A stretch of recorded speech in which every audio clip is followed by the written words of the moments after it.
Hello, नमस्कार, राधे कृष्णा। कैसे हैं आप सभी लोग? कैसी चल रही है आप लोगों की पढ़ाई? और हम आज मैंने 2 ब्लॉग एक साथ कर दिए हैं, 12 का और 13 का, क्योंकि मेरे यहाँ लाइट थोड़ी कम आ रही थी, तो मैंने पढ़ाई कम कर पाई थी, इसलिए मैंने एक साथ ही कर दिए हैं। और आप लोगों को बहुत सारा थैंक यू। मैंने जो स्टोरी करके आप लोगों को ब्लॉग दिया था मोटिवेशन के तौर पे, वो आप लोगों ने बहुत ज़्यादा पसंद किया है। देखिए, हर किसी को मोटिवेशन की ज़रूरत पड़ती है, मैं भी डाउन होती हूँ, तो मैं क्या करती हूँ कि मैं स्टोरियाँ पढ़ती हूँ, तो जब मुझे अच्छा लगता है तो मैं सोचती हूँ कि आपके साथ भी शेयर कर दूँ, आपको भी अच्छा लगेगा। देखिए, आप अकेले आगे बढ़ें, इससे अच्छा है कि आप किसी को साथ लेके बढ़ें, वो ज़्यादा अच्छा होता है। तो मैं आज मिल्खा सिंह जी की माइंड सेट पे जो स्टोरी है वो मैं आपके साथ शेयर करना चाहती हूँ कि उनका क्या माइंड सेट था जिससे वो महान एथलीट बन गए, नंबर 1 एथलीट बने। मिल्खा सिंह जी कहते हैं कि मैं गांव खेड़े का अनुभवहीन धावक था। मैंने कभी कल्पना भी नहीं की थी कि मैं इंटरनेशनल कंपटीशन के स्तर पर जीतूंगा या जाऊंगा इतना ऊंचा। उन्होंने ये सोचा ही नहीं था कि इंटरनेशनल जो कंपटीशन होता है वो इतना ज़्यादा ऊंचा होता है। यहाँ वहाँ के जो लोग थे वो स्पोर्ट साइंस में दशकों आगे थे। मिल्खा सिंह जी कहते हैं कि मुझे विश्व स्तर का कंपटीशन जीतना असंभव ही लग रहा था। वो कहते हैं कि मैं सोच भी नहीं सकता कि मैं इस स्तर पर कैसे पहुंचूंगा, लेकिन मैंने जितना हार के बारे में सोचा मैं उतना ही दृढ़ होता गया। अब मुझे दुनिया का सबसे तेज एथलीट बनना था। यह कैसे संभव है? प्रतिकूलता में या विपरीत परिस्थितियों में जो लोग घबरा जाते हैं, हिम्मत टूट जाती है, लेकिन मिल्खा सिंह का विश्वास और दृढ़ और मजबूत होता चला गया। यह कैसे संभव है? इसका एक ही जवाब है जो मुझे समझ में आया, वो है ग्रोथ माइंडसेट और doubtless mental state. Growth mindset क्या होता है? वह होता है कि हार और जीत में नहीं, मैं बहुत सारी छोटी छोटी चीज़ें इम्प्रूव कर सकता हूँ और सबको मिलाकर मैं बेहतर इंसान बन सकता हूँ। और डाउटलेस मेंटल स्टेट ये क्या होता है? यह है कि मैं जो पाना चाहता हूँ उसकी जो कीमत है मैं उसे अभी के अभी चुकाने को तैयार हूँ, जिस कारण मेहनत और त्याग से डर नहीं लगता है। देखिए, अब आपको क्या करना है? आप क्या करेंगे?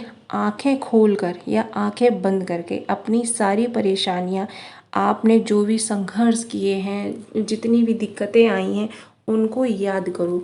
और इस हालत में मतलब आप कैसे आई हैं, इतनी बुरी से बुरी कंडीशन में आप कैसे आई, वो सारी कंडीशन आप अपनी याद करिए, सोचिए उसको बार बार।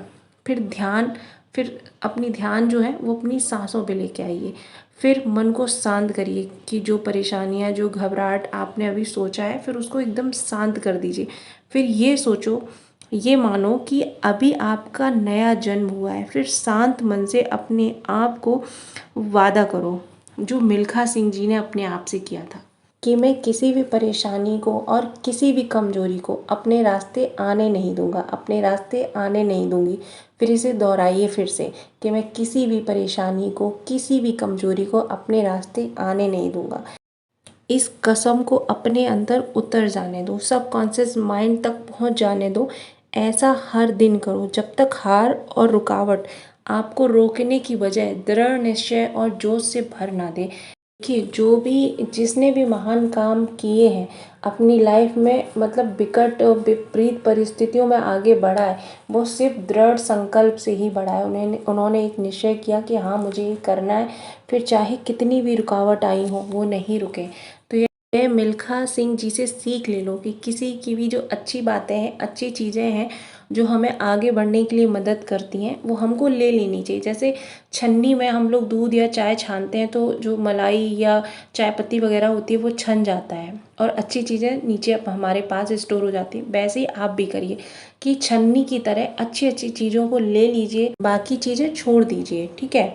और मेरा ये आप लोगों को इस तरीके से मोटिवेशन देना कैसा लग रहा है? और मतलब मुझे जब ऐसा लगता है ना, फील होता है कि मुझे ऐसा गंदा फील हो रहा, कभी कभी ऐसा होता है ना, पढ़ाई का मन नहीं करता, तो ऐसे ही मुझे लगता है सबके साथ होता होगा, इसलिए मैं ये आपके साथ ऐसे शेयर कर रही हूँ। अगर आपको इस तरीके से पसंद आ रहा है तो लाइक करिएगा और कमेंट करके मुझे ज़रूर बताइएगा, ताकि मैं नेक्स्ट में, अगर अच्छा आपको ऐसा लगता है तो मैं नेक्स्ट स्टोरी लेके आऊँ। नहीं तो फिर जिस तरीके से चल रहा था वैसे ही चलाएंगे। और कोई प्रॉब्लम हो, कोई दिक्कत हो तो कमेंट करके बताइएगा। और आप लोग मेरी एक फैमिली बन गए हैं, मेरी एक जिम्मेदारी हो गई है कि हाँ, आप लोगों को मुझे अपनी लाइफ की अपडेट देनी है। ठीक है, अपना ख्याल रखिए, पढ़ते रहिए और समझते रहिए और पॉजिटिव माइंड से रहिए। Bye bye.